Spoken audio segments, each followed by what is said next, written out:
आज मैं आप सबको संकटा माता की एक कथा सुनाती हूँ। यदि आप सबको ये कथा पसंद आए तो लाइक एंड सब्सक्राइब कर दीजिएगा। बोलिए संकटा माता की जय। एक गांव में एक सास, बहू और बेटा रहता था। सास दोनों आंखों से अंधी थी और बहू बेचारी दिन भर घर का काम करती। बेटा भी बाहर जो होता मेहनत मजदूरी करता था, फिर भी घर की हालत सुधर नहीं रही थी। एक दिन सास बेचारी घर के दरवाजे पे बैठी सोच रही थी कि क्या करूं, कैसे करूं, मैं तो अंधी हूं, कुछ कर भी नहीं सकती।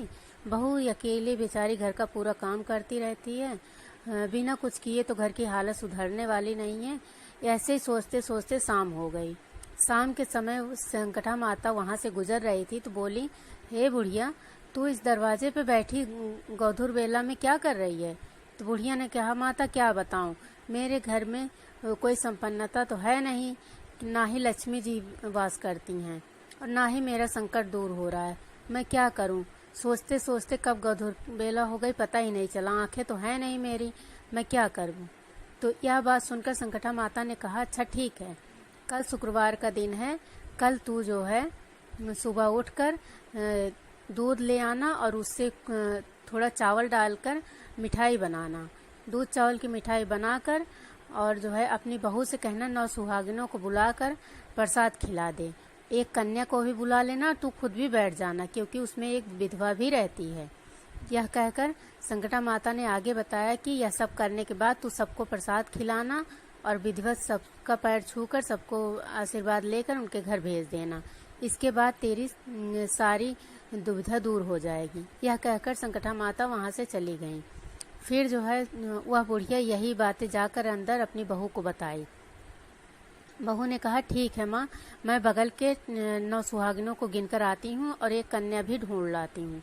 बहू गई, सबके यहाँ न्योता दे आई। तो आई पर सास से बोली, माँ इतना पैसा तो है नहीं हमारे पास कि हम जो है दूध ले आए, खोआ ले आए, चावल तो थोड़ा बहुत मिल भी जाएगा पर दूध खोआ कहाँ से मिलेगा, ना ही उतनी शक्कर भी है हमारे पास कि इतनी सारी सुहागिनों के लिए प्रसाद बनाऊंगी। तो जाती हूँ बगल में किसी के यहाँ पूछती हूँ कि अगर दूध मिल जाए कल तो ही प्रसाद की व्यवस्था हो पाए। मैं जाती हूँ बगल में किसी के यहाँ पता करती हूँ कि दूध मिल जाएगी कि नहीं। और फिर वह बहू निकल पड़ी घर घर दूध ढूंढने। एक ग्वाले के यहाँ गई, कही भैया तुम्हारे यहाँ तो गैया हैं, तुम सुबह मुझे 2-3 किलो 4 किलो जो भी हो सके दूध दे देना, खोया बनाकर मुझे प्रसाद बनाना है। तो उस ग्वाले ने कहा, इतना दूध दे दूंगा तुझे फ्री में? पर वो बहू बहुत मिन्नतें की, भैया अभी तो पैसा नहीं है, जब हो जाएगा दे दूंगी, प्रसाद ही बनाना है, दूध की बहुत ज़रूरत है भैया, दे दो। तो बोला, अच्छा चल भाग यहाँ से, तुझे दूध दे दूँ और लोगों को बेचकर मैं पैसे कहाँ से कमाऊँगा जब फ्री में ही बांट दूँ। यह कहकर दूध वाला भगा दिया। वो बेचारी रोती हुई घर आके पहुँची। सास से कहने लगी, माँ मुझे तो दूध मिला नहीं, मैं सुबह प्रसाद कैसे बनाऊंगी? यह कहकर रोने लगी। तो सास ने कहा, ठीक है बहू, चलो किसी भी तरह सुबह चीनी और चावल का ही प्रसाद बांट देंगे, जो हमारे पास है वही कर देंगे। जब संकटा माता ने कहा है तो वह तो पूरा करना ही पड़ेगा, हो सकता हमारे संकट टल जाएं। यह कहकर दोनों सास बहू सो गईं। सुबह हुआ तो जैसे ही आँख खुली वैसे ही ग्वाला दूध के डब्बे लेकर पहुंच गया। तो बोला कि देखो देखो तुम सास बहू की क्या करामात है, मेरी गाय एक भी बूंद दूध नहीं दी है, सारे के सारे डिब्बे खाली पड़े हैं। अब बताओ मैं क्या बेचूं, न शाम को दूध दी न इस टाइम दूध दी है। अब तुमने क्या कर दिया जो मेरी गाय दूध नहीं दे रही है? बहू बोली, अरे भैया हम तो तुमसे प्रसाद के लिए दूध मांगने गए थे, आपने तो मना कर दिया, तो हम करेंगे क्या? हमारे पास जादू टोना थोड़े ही आता है कि हमने कर दिया आपकी गाय दूध नहीं दी। फिर भी ग्वाला गुस्से में तमतमा रहा था। बोला, चल तू चल के दूध निकाल मेरी गैया का, तेरी ही वजह से मेरी गैया दूध नहीं दे रही है। फिर बहू बेचारी गई और जैसे ही गाय के थन को हाथ लगाया वैसे ही गाय दूध देने शुरू कर दी। इतना दूध दी कि ग्वाले को बेचते बेचते थक गया। उसके बाद भी दूध काफ़ी हुआ तो बोला, अच्छा ले जा तू ये सारा दूध, अपने घर प्रसाद बनाकर बांट दे। तो बहू ने 2-3 लीटर दूध जो भी ले पाई वहाँ से लेकर घर आई और फिर उसका खोया बनाया, उसमें चावल डाला, चीनी डाली, उसके बाद प्रसाद बनाई। फिर सारी सुहागिनें इकट्ठा हो गईं, सब लोगों को बहू ने प्रसाद खिलाया और संकटा माता की कथा सुनी। उसके बाद सबके पैर को हाथ लगाकर सबको विदा किया। सब जैसे ही गई वैसे बुढ़िया बोली, मैं भी संकटा माता के बेदी पर अपना सर रख के माफ़ी मांग लेती हूँ। जो भी हुआ जैसे भी हुआ मैंने उनकी पूजा कर दी।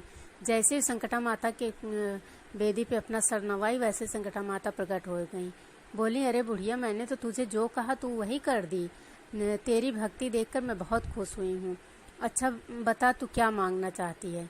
तो बुढ़िया ने कहा कि माता जो मैं मांगूंगी उसे आप देंगी। तो संकटा माता ने कहा बिल्कुल दूंगी, बोल तू क्या मांगना चाहती है। तो बुढ़िया ने कहा फिर से माता जी सोच लीजिए, मैं मांगूंगी तो आप देंगी। तो संकटा माता बोली, एक बार जो कह दिया सो कह दिया, बोल तुझे क्या चाहिए मांग। आज एक ही बार मांगना, पर जो मांगेगी मैं उसे अवश्य दूंगी। तो बुढ़िया ने कहा, हे माता, ऐसा आशीर्वाद दो कि मैं अपने नाती पोतों को सोने के कटोरे में दूध पीता देख सकूं। इतना कहने पर संकटा माता बोली, बुढ़िया तूने तो मुझे छल लिया। तेरी आंखें नहीं है, तूने एक ही वचन में आंखें भी मांग ली। बहू के बच्चा नहीं है, तूने अपने लिए नाती पोता भी मांग ली और सोने के कटोरा भी मांग लिया ताकि तेरे घर में सोने चांदी के बर्तनों से घर भर जाए। चल, अगर तूने एक ही बार में सारा मांग लिया है तो मैं आज तुझे देती हूँ। तेरी तरह जो भी इंसान मेरी संकट माता के नाम से पूजा करेगा और प्रसाद बांटेगा उसकी हर मनोकामना पूरी होगी। बोलो संकटा माता की जय।